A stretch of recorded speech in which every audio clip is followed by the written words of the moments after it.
Welcome to my 6th grade math class. I'm Carla Hernandez and I'm here at Golden Valley Middle School to speak to you today a little bit about teacher clarity and visible learning. In my particular class, you'll see that our theme is pirates, and the reason why is because we have created learning maps with success criteria and learning intentions to show the progression of learning within the classroom. So I'm going to give you a little tour and talk to you today a little bit about how you make learning visible for all learners. So teacher clarity is making sure your goals and your objectives and your intentions are clear to all learners. So one of the largest ways we do that in our class is by using what we call a learning map. And this learning map within our Reading for Teacher Clarity is generally referred to as a learning progression. So this particular learning map was created for our Unit 1. So for every unit, I have a different learning map that I put up on my walls. Within this learning map, we have what we call learning targets. So you see in this case, we have learning target 1 all the way through learning target 6. It will vary on the amount of learning targets depending on the unit, but in this case we have 6. The goal is for students to be able to see where they begin in the unit and all of the skills or concepts they need to learn in order to master the standards within the unit. So once we get to mastery for all 6 learning targets, that means the students have mastered the standard, and that is where they get to access their gold treasure chest. So the goal is always to meet all of the standards, which means you found the treasure chest. Within each learning target, I have 2 different sets of information. The first set of information is the success criteria. How do I know if I actually learned this learning target? All of the students should be able to tell you, these are all of the things I need to be able to do or understand in order to meet this target. So that is where our success criteria comes in. I also post an exemplar or an example of a learning target level 4 question. So that means if you're able to answer this question by the end of this learning target, then most likely you've been able to meet the standard.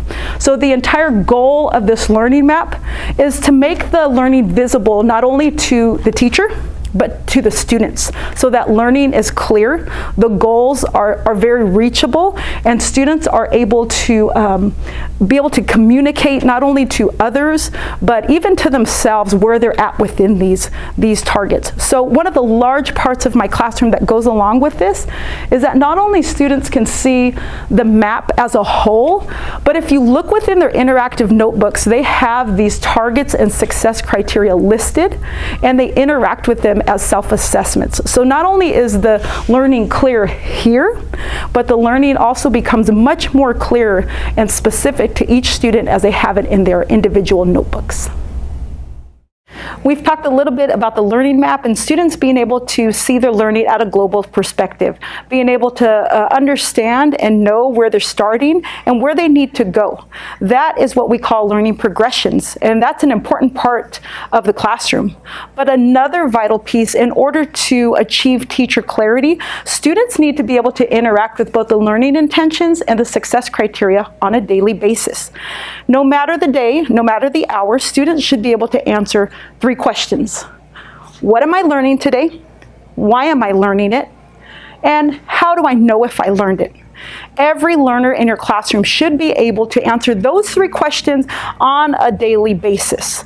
And what you would like to do ideally is post these pieces of information in as many places as you can in your classroom.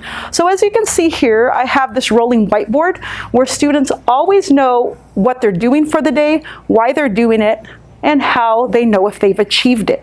And I happen to color code things so that the students can easily access the information. But what I would like to show you is not only do I have it here, I also have it in the front of my room. In addition to the front of the room, I typically also put it on the starter so that students can see the slide up on the screen of the same information. So if you see here, I have my standard and agenda. And back in the day, we would call it an objective. Now we're moving it to a learning intention, which is answering what the students are doing today and why they're doing it. And not only that, we have our success criteria, how I know if I learn the information. The goal is to make the learning clear. There should be no secrets. There should be no second guessing. There shouldn't be a misunderstanding of what we're doing today. For example, many students could say, oh, we're working on a scavenger hunt. That is not teacher clarity. Teacher clarity is, oh, yeah, we're reading and unpacking word problems to create expressions. Why? So that we can divide fractions. So the big difference in teacher clarity is not what activity are we doing, but what are we learning? Why are we learning it? And then how do I know if I learned it? Now that the students know what they're learning, why they're learning it, and how they know if they've learned it, they need to be assessed, and that data needs to be made visible to everybody. So within my classroom, you'll see data in a global perspective. If you look here, all of these bar graphs tell the proficiency level of all of the students. For instance, here we had 100% of the students either meet or exceed the learning target. In this particular learning target, we had 72% of the students meeting the learning target. My goal, and the students know this because it's posted clearly, is always at least 80% of the students meeting the learning target. With that being said, students are able to see the global perspective, where their class is at as a whole.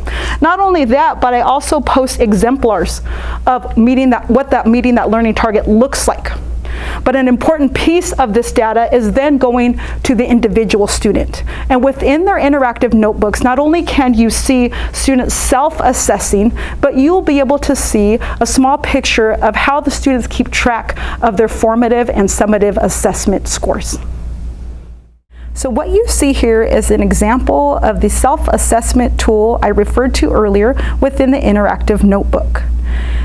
On this tool, I have 3 learning targets listed for Unit 1.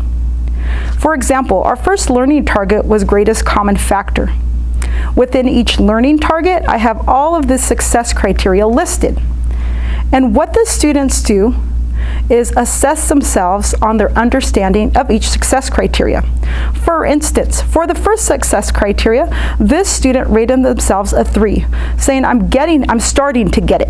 They don't have it quite yet, which would be a level 4, and a level 5 is I could teach it to you. This self-assessment occurs in the middle of the learning target typically. And not only do they assess themselves, but they also list their grade for the formative quick checks or the formative assessments that we do within that particular learning target. The goal is for students to be honest about their learning. Not only do we use this tool so that they can reflect on their own learning, but then I give them time to discuss it within the classroom with their teams. So each student will share out where they think they are and how they think they need to get to the next level or improve for their learning. If they highlight all the way to 5, then they need to discuss with their team the things that they did in order to achieve that 5. The goal is simply for students to take time to reflect on their learning, to understand where they've been and where they need to get to. Learning doesn't happen to students, it happens because of students. An important part of achieving teacher clarity within the classroom is allowing students to understand where to begin and where they end and how they get there. That includes, as we mentioned earlier, expressing the learning intentions and communicating the success criteria on a daily basis. And not only communicating that, but allowing students to interact with these success criteria throughout the class, whether it is through notes or activities, whether it is through self-assessment or looking at data.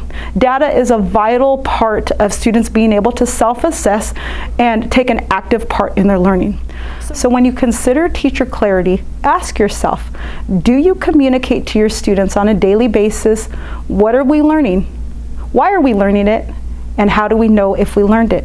And vice versa, are your students able to tell you what they're learning, why they're learning it, and how they know if they've learned it? And an important piece of that is not only being able to have that information in front of them, but interact with that information on a daily basis.